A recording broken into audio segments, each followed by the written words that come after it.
Marx and the Dictatorship of the Proletariat by Hal Draper. First published in 1962.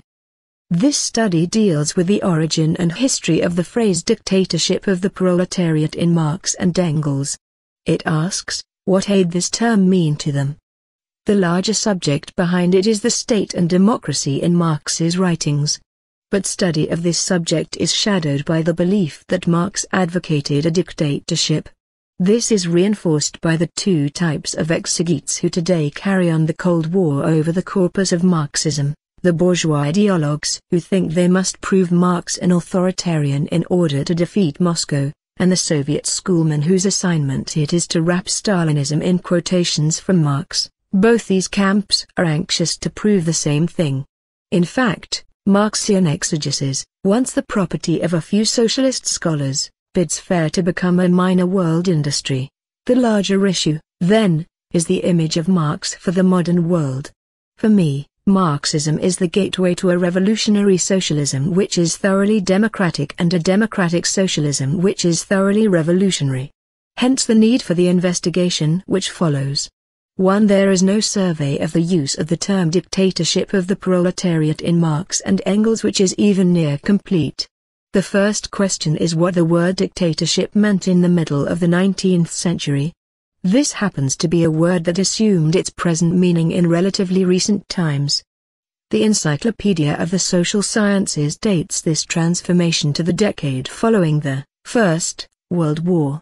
Till well into the 19th century the word remained primarily a reference to the institution of dictatorship in the Roman Republican Constitution.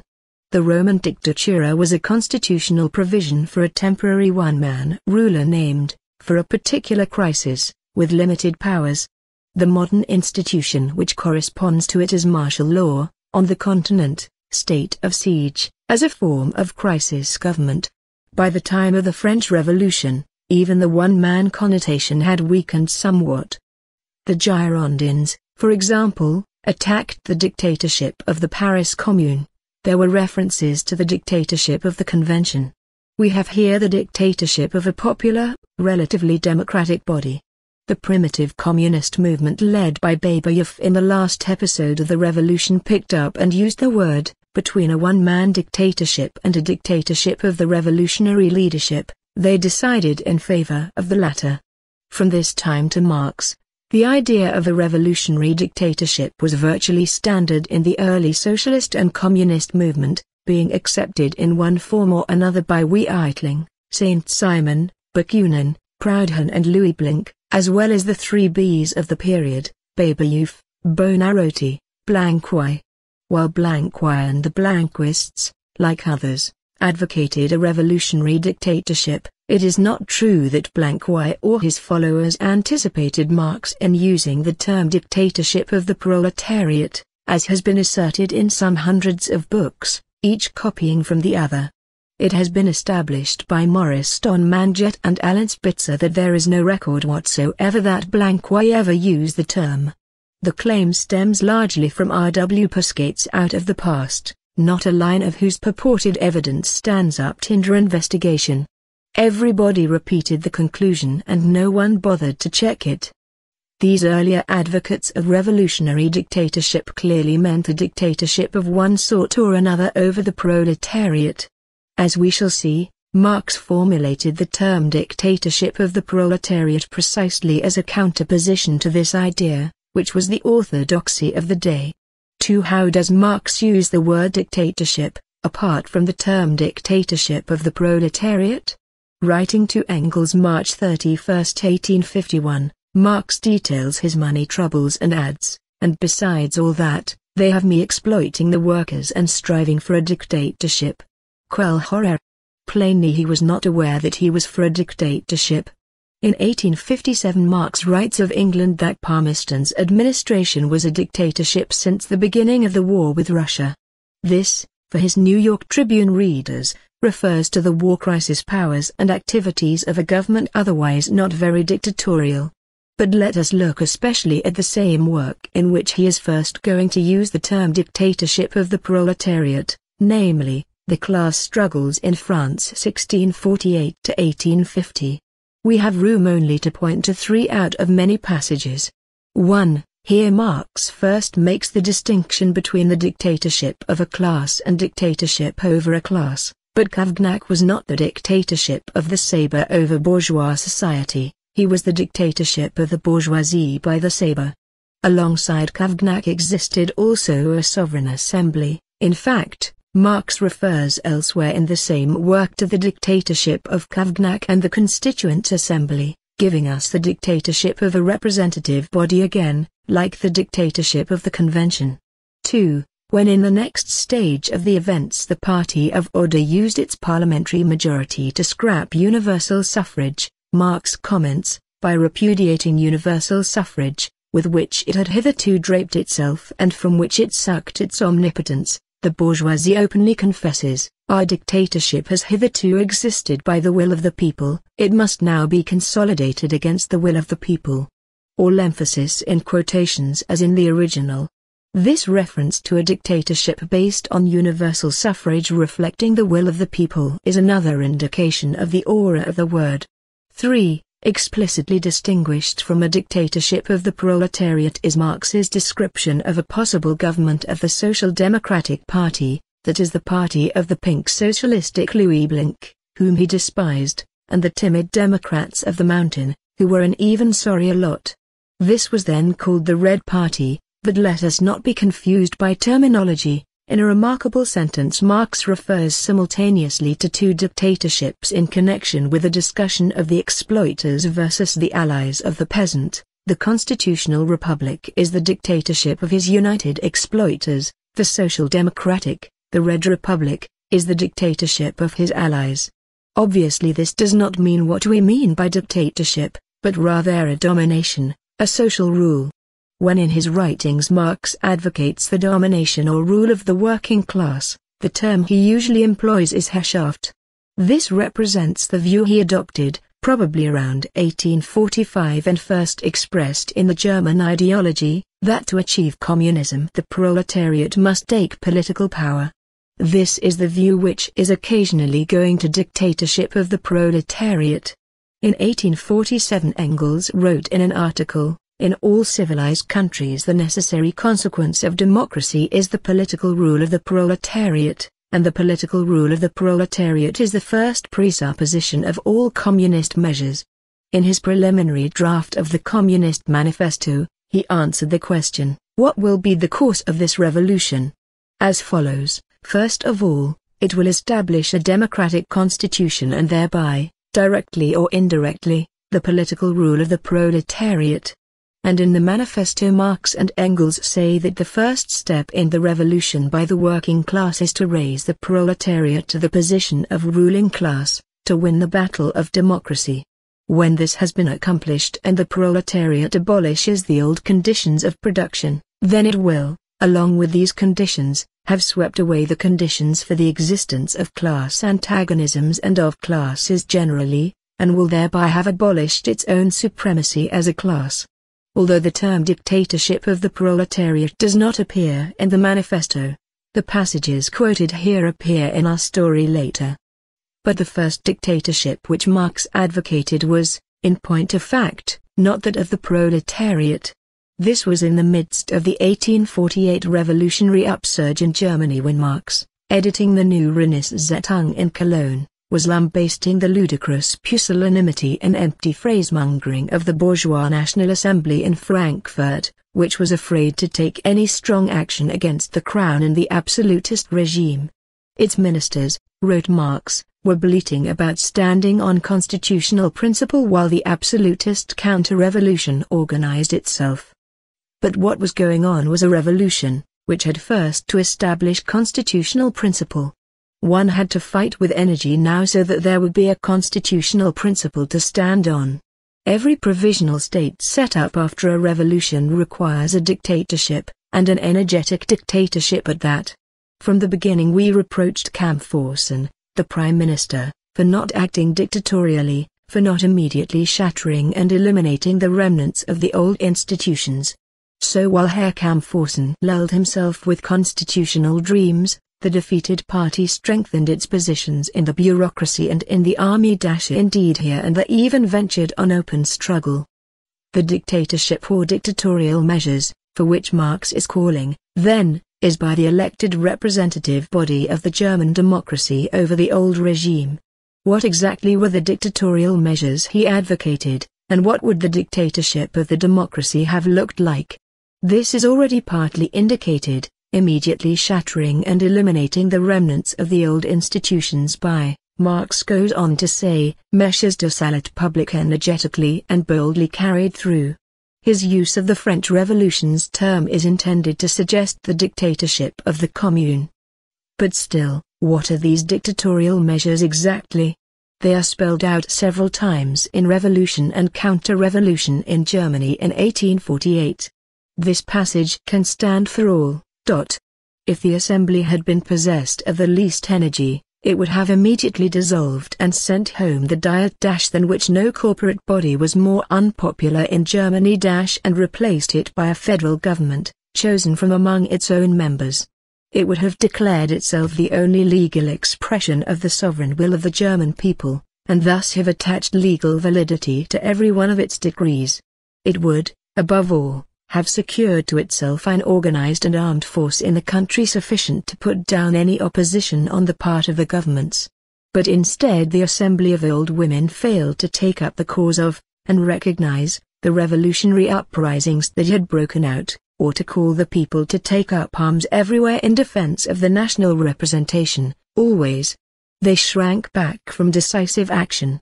The old governments of the German states had counted upon a very dictatorial and revolutionary action on its part, but in fact the assembly gave them little cause to worry.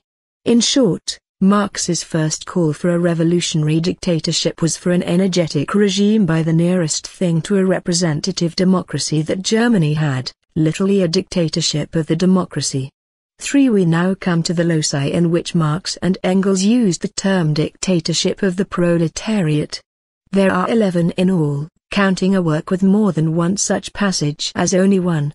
They cluster in 3 periods: 1, 1850–52, that is after the Revolution of 1848, 2, 1872–75, that is after the Paris Commune, and 3, 1890–91, this last period being, we shall see, a sort of echo from 1875.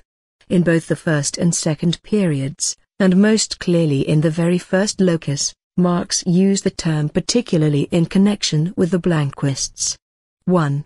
What exactly was the nature of this connection? Marx's attitude toward Blanquois and his movement remained essentially the same from 1844, when Marx first became a socialist, to the end.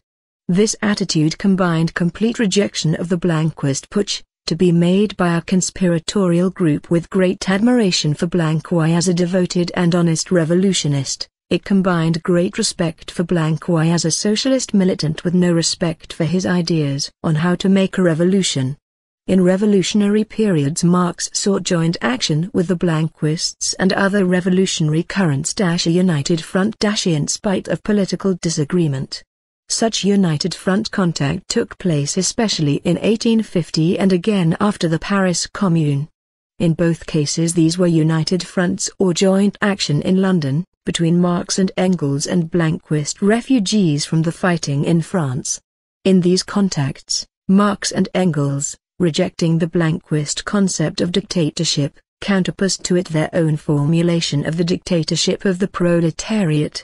This is what Engels explained in retrospect when, in 1874, he set down explicitly the difference between the Blanquist and the Marxist idea, from Blanquois' assumption that any revolution may be made by the outbreak of a small revolutionary minority, follows of itself the necessity of a dictatorship after the success of the venture.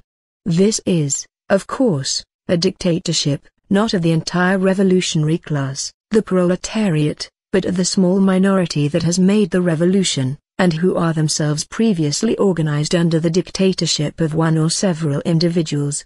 This passage is referred to below as Locus 7. one can hardly demand a clearer line of demarcation between the blanquist dictatorship of the active revolutionary minority and a class dictatorship or domination, the rule of the entire revolutionary class. This emphasis on class dictatorship is what we find in the first locus. The first use of dictatorship of the proletariat is in Marx's articles, later assembled under the title The Class Struggles in France 1848–1850, in his New London magazine New Renaissance, Politis Economis Review. The first article, in the first issue, was written in January and published in early March. After the defeat of the June 1848 workers' uprising, says Marx, there appeared the bold slogan of revolutionary struggle, overthrow of the bourgeoisie. Dictatorship of the working class. Let us call this locus 1a. There is a problem here. Marx writes that the bold slogan appeared, overthrow of the bourgeoisie. But then there immediately follows the slogan of the dictatorship of the working class. Is Marx intending to say that this slogan appeared among the revolutionary workers too? But it is quite certain that it did not. I suggest he is not literally claiming that this hitherto unknown slogan appeared, but rather he is explaining, in apposition, what the bold slogan of overthrow of the bourgeoisie means. In the first place, what it means to him, Marx. In reality he is launching the slogan himself, putting words to the working class aspiration expressed in the revolution. In the second article, written at the beginning and published towards the end of March, Marx comments that the proletariat was not yet enabled through the development of the remaining classes to seize the revolutionary dictatorship and therefore had to throw itself into the arms of the Social Democrats. This qualifies as locus 1b. He is here not only excluding the idea of establishing the revolutionary dictatorship by a band of conspirators, but also even by the proletariat as long as it does not yet have the support of other classes. As elsewhere in the same work, as previously in the manifesto, the rule or dictatorship of the proletariat is firmly linked to the idea of majority support. The third article, written March the 5th to the 15th and published in mid-April, said, the proletariat rallies more and more round revolutionary socialism, round communism, for which the bourgeoisie has itself invented the name of blanquois. This socialism is the declaration of the permanence of the revolution, the class dictatorship of the proletariat as the necessary transit point to the abolition of class distinctions generally, to the abolition of all the relations of production on which they rest, to the abolition of all the social relations that correspond to these relations of production, to the revolutionizing of all the ideas that result from these social relations. Locus 1c. It is ironic that this, by Marx himself, is the only contemporary passage on record which links Blanquois' name with dictatorship of the proletariat. It is Marx who does the linking. Of course, he is not saying it is Blanquois' slogan. He is saying that the bourgeoisie has attached Blanquois' name to this revolutionary socialism, emphasizing the class character of the revolutionary regime. For we can now suggest why the term dictatorship of the proletariat makes its appearance in connection with the Blanquists but not by the Blanquists. Ordinarily Marx's expression for this idea was rule of the proletariat, political power of the working class, etc., as in the manifesto. When, however, it is a question of counterposing this class concept to the Blanquist-type dictatorship, it is dressed in the formula class dictatorship. Class dictatorship is then counterposed to Blanquist dictatorship.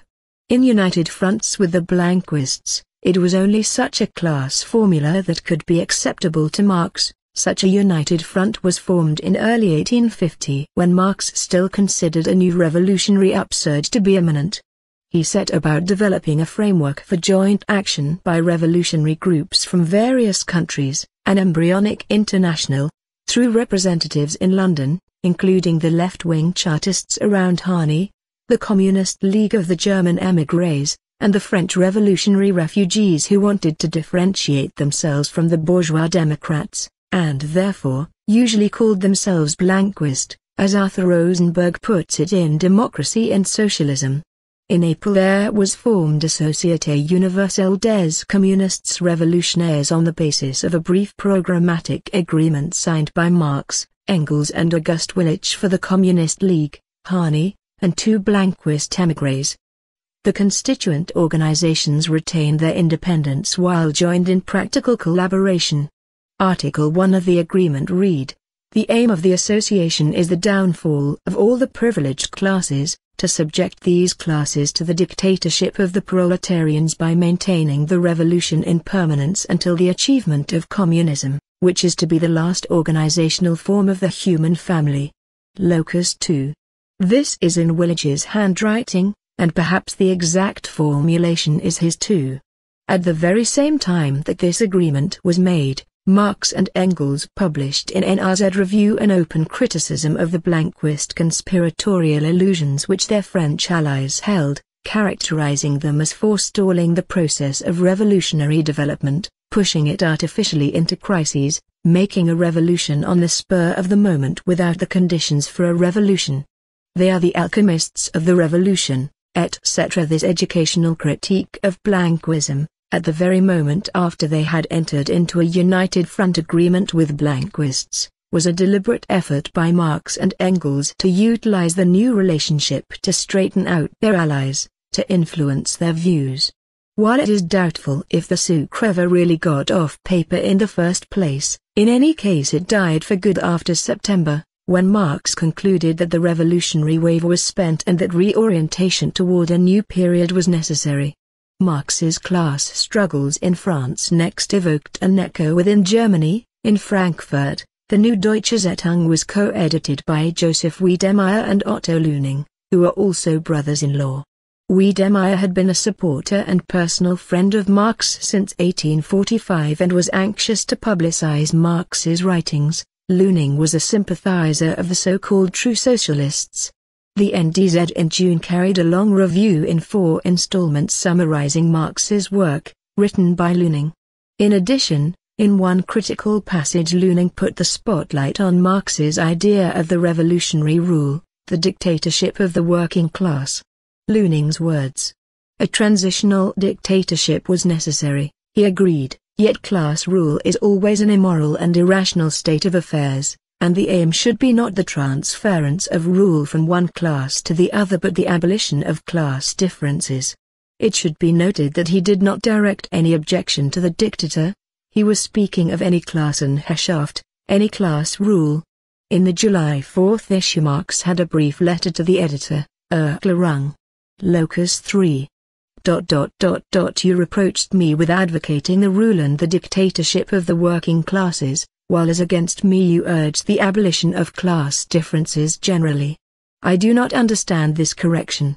You knew very well that the Communist Manifesto says, here Marx quotes the same passage we referred to in section 3, you know that I advocated the same view in The Poverty of Philosophy against Proudhon. This refers to the last page or two of the book. Finally, the very same article which you criticize says, here Marx quotes our locus 1c. One of the interesting features of this communication is that Marx, like Lüning himself, is not aware of any special point to be explained or defended in the use of dictator. It does not seem to be a problem. The passage in the class struggles with its dictatorship of the proletariat is assimilated in his own mind with his formulations in the Communist Manifesto and elsewhere, confirming the oft-expressed view that the term dictatorship of the proletariat is to be equated with the manifesto's formulation rule of the proletariat, that this exchange with Lüning centers not around dictatorship but the basic idea of working class rule emerges clearly from Lüning's subjoined note on Marx's reply. He agrees that Marx's correction is well based. But he still complains that, Herr Marx himself, but even more his supporters, constantly put the accent on the rule of the class, the abolition of which they let peep out only reluctantly as a later concession. In contrast, I wished to place the abolition in the foreground, as the goal and aim of the movement. As far as Marx's passages are concerned, most particularly the one Lüning picked up, it is easy to dispose of his complaint. but more interesting is his side blow against the supporters of Marx who put too great stress on the rule. It is true that Leuning's petty bourgeois socialism was naturally uneasy at any idea of working-class rule, whether in the foreground or background, but it is still interesting to see in his words a reference to that one of Marx's supporters who was his own co-editor and brother-in-law and with whom he had no doubt often discussed namely, Wiedemeyer. Wiedemeyer now becomes the link with the next locus, which is one of the two most often cited, Marx's letter to Wiedemeyer of March 5, 1852. This is the one and only time that the term crops up in Marx's private correspondence. Why does it make its appearance at this time? There is an episode to be filled in.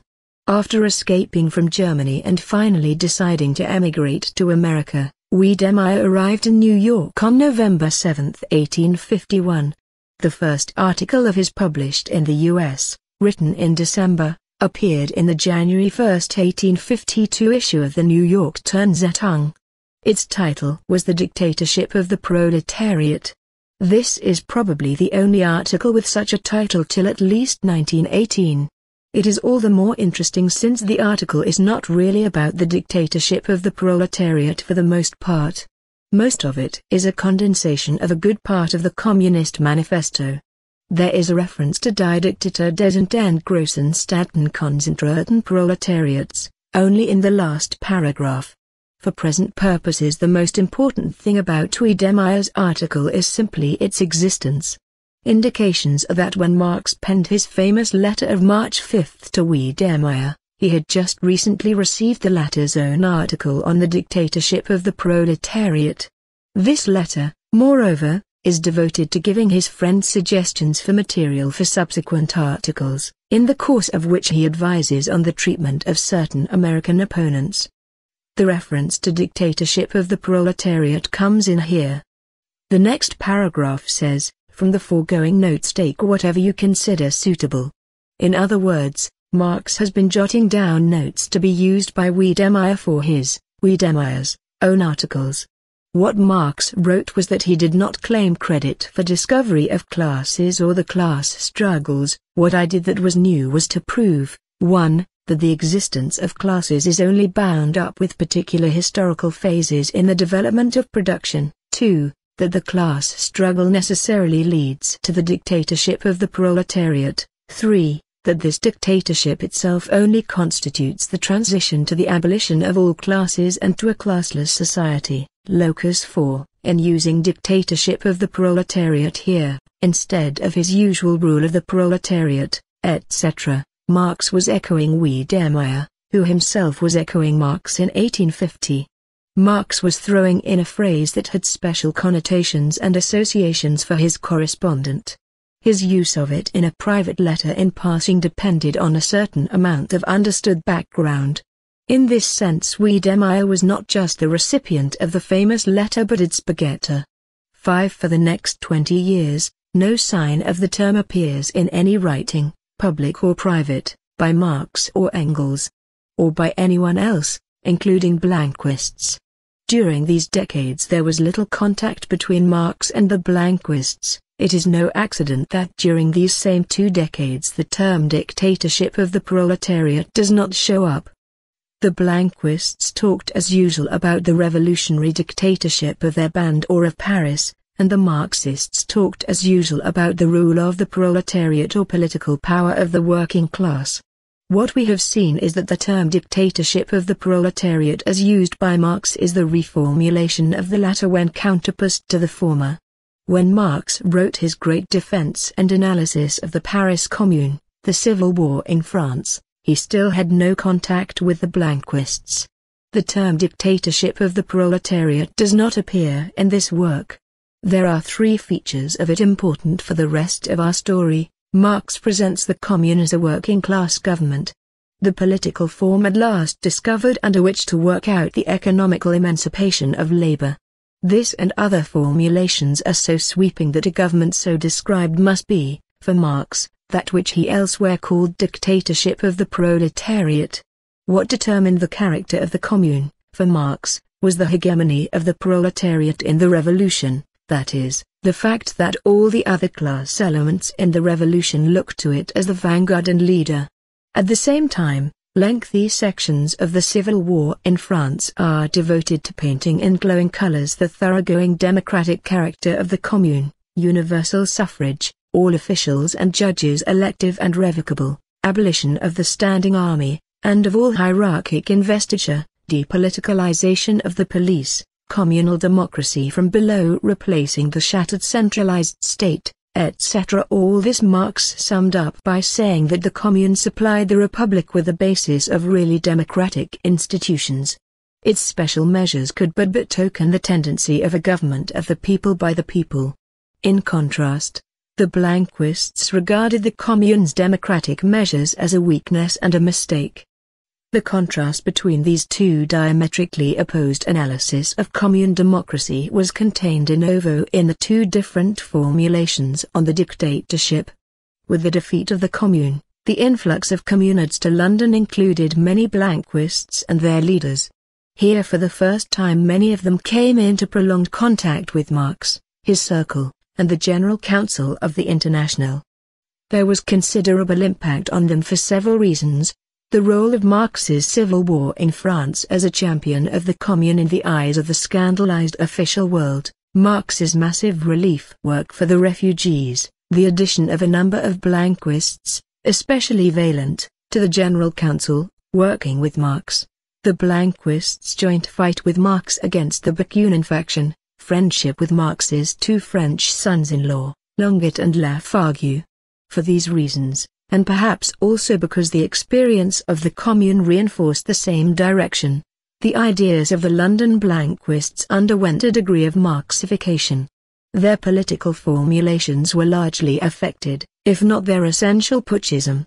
This was displayed especially in two programmatic statements they issued, in 1872 and in 1874, both of these containing references to dictatorship of the proletariat. Publicly as well as privately Engels stated more than once during period, rather exultingly, that the new Blanquist program had dressed itself in Marxist ideas. Once was in his The Housing Question, 1872, when the so-called Blanquists made an attempt to transform themselves from mere political revolutionists into a socialist workers' faction with a definite program as was done by the Blanquist fugitives in London in their Manifesto Internationale Revolution, 1872, they adopted, and almost literally at that, the views of German scientific socialism on the necessity of political action by the proletariat and of its dictatorship as the transition to the abolition of classes and with them of the state. Views such as had already been expressed in the Communist Manifesto and since then on innumerable occasions. Locus 5a. Here we have Engels stating categorically and publicly that when the Blanquists, in London anyway, did use dictatorship of the proletariat for the first time in 1872, they took it from Marx, not the other way round as Pasquet believed. Twice more in this period Engels described the Marxification of the London Blanquist program. Furthermore, the passage on dictatorship of the proletariat in the 1872 program Internationale Revolution of the Blanquists virtually says itself that this is a new view for the Maxiomatics since the 18th March, that is since the Paris Commune. As for Marx and Engels, first use of the term dictatorship of the proletariat in this period is by Engels in his book The Housing Question, 1872, originally 3 newspaper articles. The term occurs twice, we have already given Locus 5a. In the second passage Engels polemizes against a proud honest as follows, Friend Mühlberger thus makes the following points here, 1. We do not pursue any class policy and do not strive for class domination. But the German Social Democratic Workers' Party, just because it is a workers' party, necessarily pursues a class policy, the policy of the working class. Since each political party sets out to establish its rule in the state, so the German Social Democratic Workers' Party is necessarily striving to establish its rule, the rule of the working class, hence class domination. Moreover, every real proletarian party, from the English Chartists onward, has put forward a class policy, the organization of the proletariat as an independent political party, as the primary condition of its struggle, and the dictatorship of the proletariat as the immediate aim of the struggle. By declaring this to be absurd, Mühlberger puts himself outside the proletarian movement and inside the camp of petty bourgeois socialism. Locus 5b. What stands out is Engels' obvious assumption that dictatorship of the proletariat has no special meaning other than the taking of power in the state by the socialist workers' movement. It appears here as one of 3 or 4 terms used indiscriminately: class domination, rule of the working class, etc. We are also told that every real proletarian party stands for it, including the Chartists. A statement which can make no sense to anyone who believes there is some special theory of proletarian dictatorship apart from the basic idea of the need and goal of working class political power. That the term was also on Marx's mind now was evidenced the following year, in an out-of-the-way place, an article written January 1873, for an Italian journal, directed against proudhonism and anarchism, title, L'indifferenza in materia politica. Since the passage in this article was cited in Lenin's State and Revolution, it has been often referred to, but without explanation of its peculiar context. For the passage is not exactly set down by Marx in his own name. The article begins abruptly with a long section all in quotation marks, purporting to represent what an anti-political proudhonist would say if he set down his views bluntly. The tone is satiric. If the political struggle of the working class assumes violent forms, if the workers substitute their revolutionary dictatorship for the dictatorship of the bourgeois class, they commit the terrible crime of violating principle, laeso principio, because, in order to satisfy their wretched, profane everyday needs, in order to crush the resistance of the bourgeois class, instead of laying down arms and abolishing the state, they give it a revolutionary and transitional form. Locus 6. Marx, of course, implies he himself proposes that the workers substitute their revolutionary dictatorship for the dictatorship of the bourgeois class, but the whole thing is said in passing. We do get the direct counterposition of 2 class dictatorships, one the alternative to the other, thereby putting the accent on the social basis of the power rather than on the political forms of the regime. The next use of the term is by Engels in 1874, and we have already quoted it in section 3 above, locus 7. It appeared in Engels' article on the program of the Blanquist fugitives from the Paris Commune in the Volksstadt. This period of tension with Blanquism no doubt accounts for the fact that the term, being around, gets used in an important document written by Marx the following year. His critique of the Gotha program, attacking the Lassallean formulations in the unity program being proposed for the merger of the 2 existing German socialist parties. This document was a sort of circular addressed to the Eisenacher leaders. This passage on dictatorship of the proletariat is one of the 2 most of 10 quoted loci, yet it is one of the barest. Its context is an attack on Lassalle's now well-known fetishism of the state. Marx is arguing that freedom consists in converting the state from an organ standing above society into one completely subordinated to it. He raises the question of the dying away of the state in the future society, and adds, between capitalist and communist society lies the period of the revolutionary transformation of the one into the other. There corresponds to this also a political transition period in which the state can be nothing but the revolutionary dictatorship of the proletariat. Locus 8. That's all, but a passage on the next page is very relevant. Marx has that the state will be a dictatorship of the proletariat. We now get a very sharp reminder that when he says state he does not mean the government machinery. To say that the state is a rule or dictatorship of the proletariat is a social description, a statement of the class character of the political power. It is not a statement about the forms of the government machinery. The last thing to note is that Marx does not propose that the party program call for dictatorship of the proletariat. The missing demand which he does press is that for the democratic republic, though he reluctantly agrees that government repression rules out its open inclusion. Nor did Marx bring in dictatorship of the proletariat as a term when the program of the French Marxist Party was drafted in his London study in 1880. 6. There now ensues another hiatus of 15 years. No mention of dictatorship of the proletariat in any writing by Marx or Engels, public or private.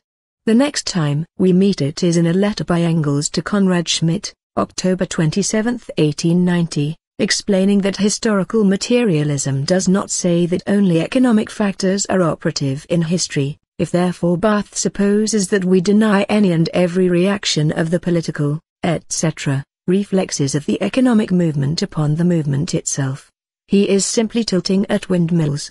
He has only to look at Marx's 18th Brumaire. Or Capital. Or why do we fight for the political dictatorship of the proletariat if political power is economically impotent? Force, that is, state power, is also an economic power. Locus 9.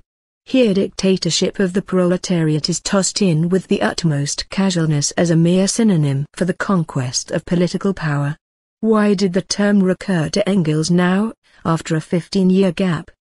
Perhaps because he was already looking back at Marx's critique of the Gotha program in anticipation of the coming Erfurt Party program discussion. For not long after, Engels proceeded to get Marx's 1875 critique published for the first time, with results leading to Annex II, and last, Loci. Engels knew that its publication would be a bomb because of its attack on Lassalle, whose legend had grown. The target was also the rapidly developing opportunist trends in the party. On both scores there was indeed a violent reaction. One of the things that was seized on was the fact that the newly published document used the term revolutionary dictatorship of the proletariat.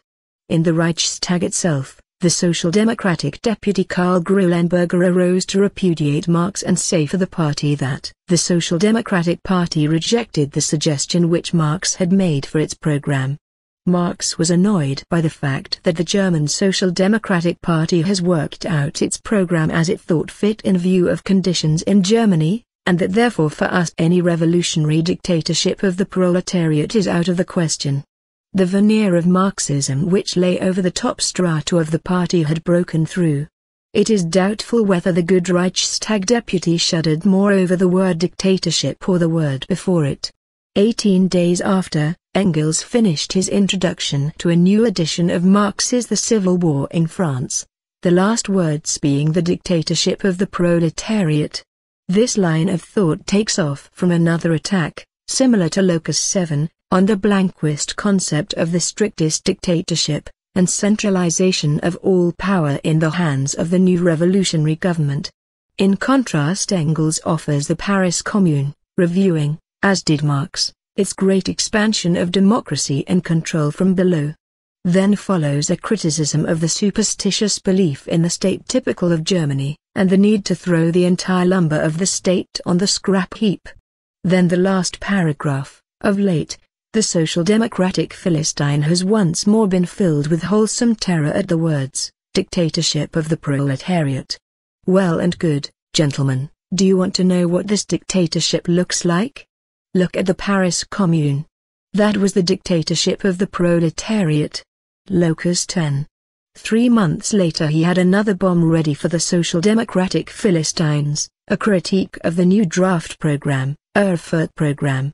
In this, as he wrote Kautsky, he found an opportunity to let fly at the conciliatory opportunism of the Vorwärts party organ, and at the friss from Froelich free growth of the filthy old mess into socialist society.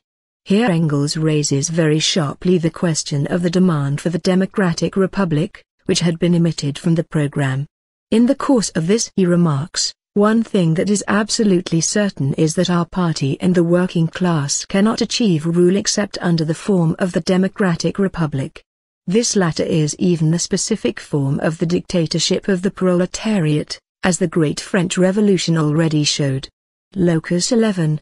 True, he agrees, the program cannot openly come out for the democratic republic in so many words, but ways must be found to say as much. What in my opinion can and should go into the program is the demand for the concentration of all political power in the hands of the representation of the people. And that would be enough in the meantime, if one cannot go any further. So concentration of all power in the hands of the representation of the people stands for the forbidden democratic republic, and this in turn is the specific form of the dictatorship of the proletariat. The advocate of that revolutionary dictatorship which perturbed the social democratic Philistines is arguing with them that they should hint at their goal of a democratic republic instead of adapting themselves to the Kaiser regime's legality. With this episode of 1891, prefiguring the future, comes to a close the story of the term dictatorship of the proletariat as far as Marx and Engels are concerned. But of course, as we know, this is only the first chapter in the history of that phrase.